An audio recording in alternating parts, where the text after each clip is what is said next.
In the first century, the city of Corinth was an evil place with prevalent idol worship and rampant sexual immorality. Those who had recently converted to Christianity sometimes had a hard time shaking those old habits. Now, one man involved in deplorable immorality had been tolerated in the church, and the Lord's Supper had been dishonored to the point of including gluttony and becoming drunk. To combat these evils, the Apostle Paul wrote to that church, teaching love does not enjoy or delight in evil. Rather, true love finds joy in truth and in righteousness. Now that all made sense to me until I asked the question, how could someone possibly delight in evil? Evil in and of itself seems to be somewhat straightforward.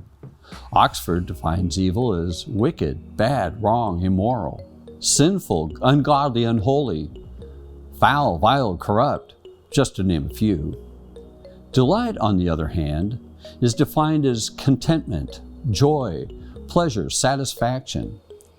One example of delight took me by surprise. It was the feeling of having a new puppy. Now, with that in mind, what is it that could make a human delight in doing evil toward another human?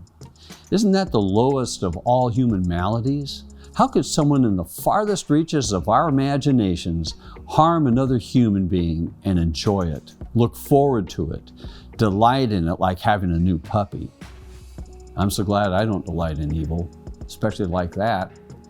However, once I began to view this malady from the perspective of Jesus, I wasn't so sure I could make that broad of a statement.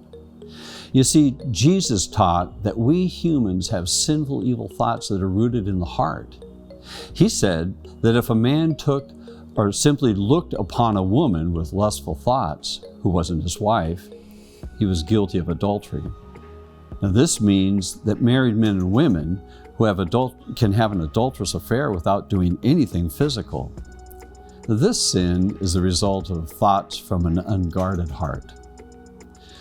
I admit I've had sinful thoughts, and if sin is evil in the sight of God, then I have had evil thoughts.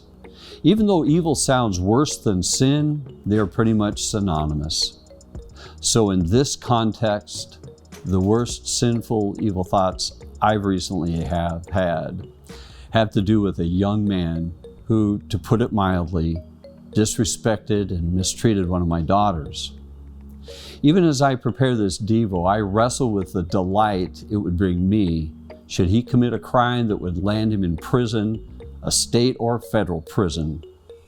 So allow me to rephrase this condition of my heart as I think Jesus might have me say it. Here's a young man who sinned against my family. He has no relationship with Jesus as Savior, is living and acting accordingly, and as far as I understand, he'll be condemned to hell. And I have no compassion for him, because I would delight in his demise. In fact, though I'm polite to him, I have no love for him that I can say. And there, my friends, is my own conviction. If I want God's love to rescue me from my sin, my evil, I cannot allow my thoughts to delight in someone else's condemnation before a holy and righteous God. Love, the way God defines love, finds no pleasure in evil doing, whether in action or thought. It might be better translated like this: love finds no pleasure in anything that is wrong. It's not just the delight in doing the wrong thing that Paul is addressing here, but also the malicious delight that comes to most of us when we desire to see or hear of someone else's demise, something I've been guilty of. In addition to not delight in evil, carries the idea of not reveling over someone else's guilt.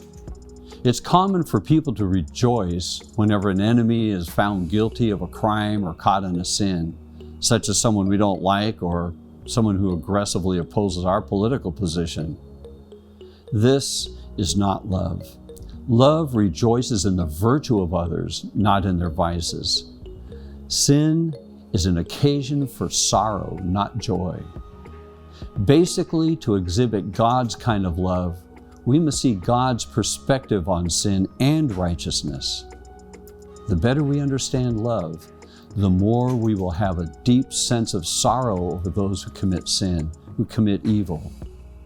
The more we love the truth, the better we can love those around us.